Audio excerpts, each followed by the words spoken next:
एक गांव में एक वृद्ध महिला रहती थीं, जिन्हें सब लोग बूढ़ी काकी कहकर बुलाते थे।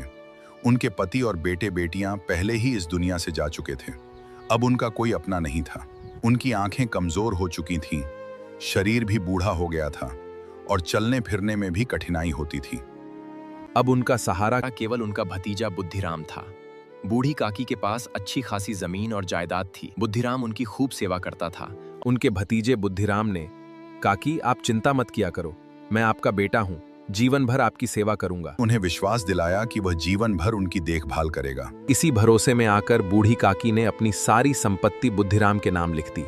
लेकिन जैसे ही जायदाद बुद्धिराम के नाम हुई, बूढ़ी काकी ने कागजों पर अपना अंगूठा लगाया, सब कुछ बदल गया। पहले जो सम्मान और प्यार मिलता था वो धीरे धीरे खत्म होने लगा।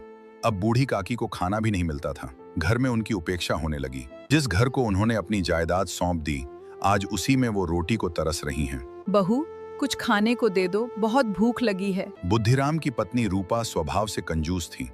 अरे बूढ़ी काकी, कितना बड़ा तुम्हारा पेट है, दिन भर खाती रहती हो, फिर भी खाने के लिए रोज रोना धोना करती हो। तो रोऊं ना?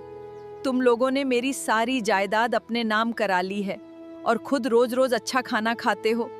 मुझे तो बस रूखा सूखा खाना। देखो तो, बूढ़ी काकी कह रही हैं कि हम इन्हें रूखा सूखा खाना देते हैं। अरे बूढ़ी काकी, क्या दिन भर खाने के लिए रोती रहती हो? तुम्हारी भूख कभी खत्म नहीं होती क्या? बुद्धिराम के बाकी बच्चे भी बूढ़ी काकी का मजाक उड़ाते थे। घर में केवल लाडली ही बूढ़ी काकी से सच्चा स्नेह करती थी। समोसा खाओगी? लाडली ही काकी से सच्चा प्रेम करती थी।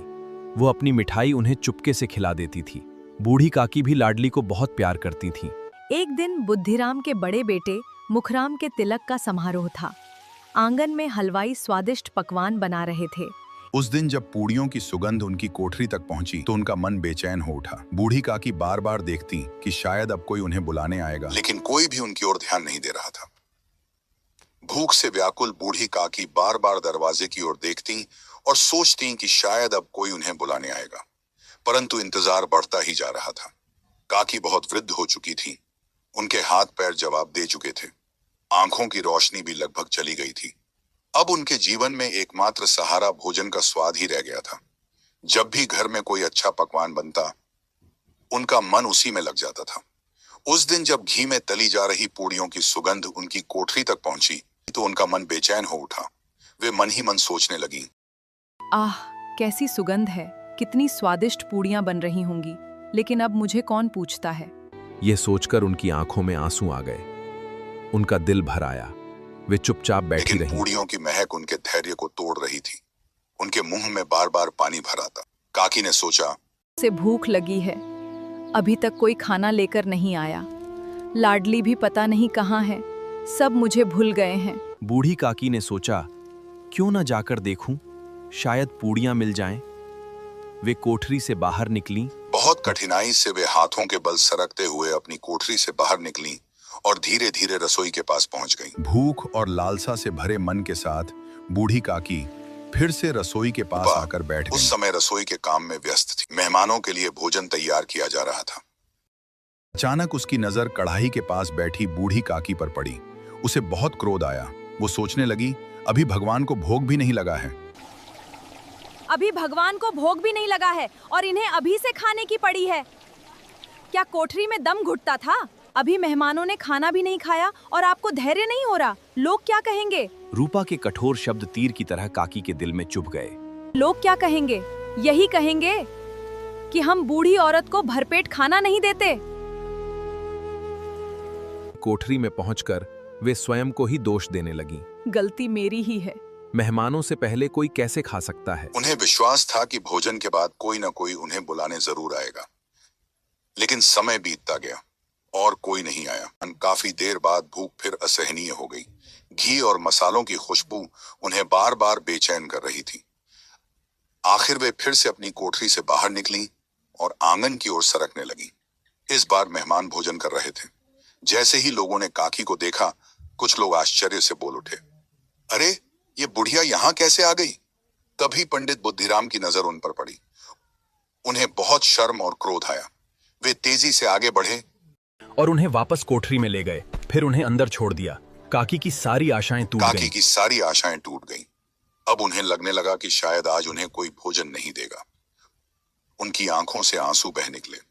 वे भूखी प्यासी अंधेरे में पड़ी रहीं। लाडली का हृदय बहुत कोमल था।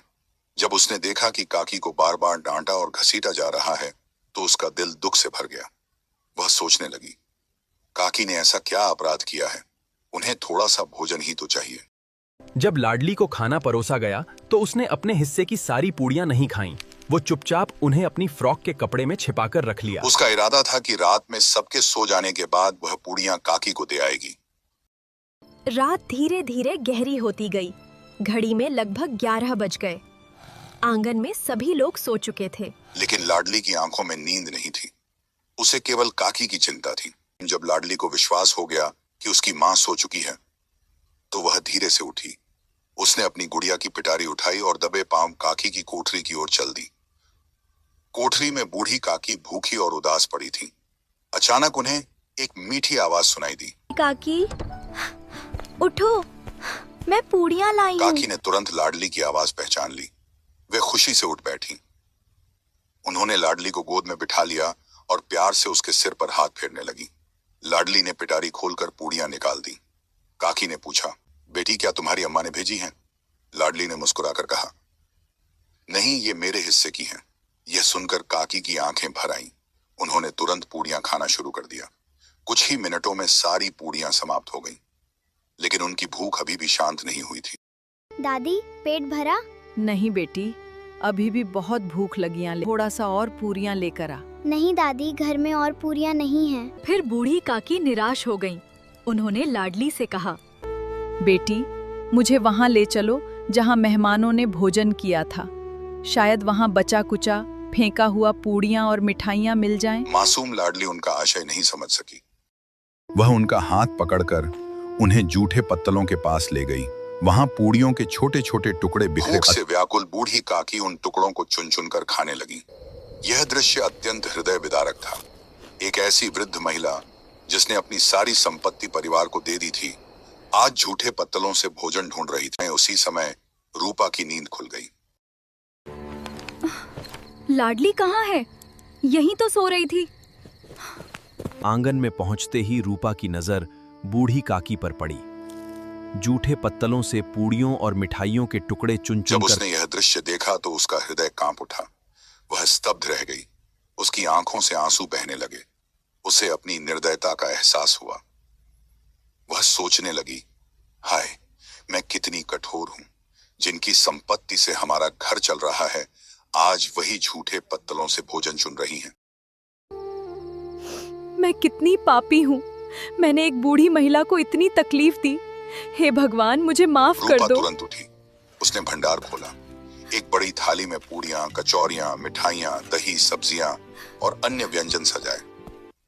फिर वह काकी के पास पहुंची और रोते हुए बोली, काकी, मुझे क्षमा कर दो। मुझसे बहुत बड़ी भूल हो गई। उठो बूढ़ी काकी, चलो अंदर चलो। काकी को सम्मान से बैठाकर उसने भोजन कराया। भूखी काकी प्रेम से भोजन करने लगी। उनके चेहरे पर संतोष दिखाई दे रहा हर निवाले के साथ उनके हृदय से रूपा के लिए आशीर्वाद निकल रहा था। रूपा नम आंखों से यह दृश्य देखती रही। उस रात उसे समझ में आ गया कि किसी भी उत्सव की सबसे बड़ी शोभा स्वादिष्ट भोजन नहीं, बल्कि दया, प्रेम और मानवता होती है। दोस्तों, अपने से बड़ों का हमेशा सम्मान करो। कभी उनकी संपत्ति पर लालच मत करो। मैंने जो बूढ़ी काकी के साथ किया, ऐसी गलती कभी भूलकर भी मत करना। बुजुर्ग सबसे बड़ी पूंजी होते हैं। उनका आदर करना हमारा कर्तव्य है।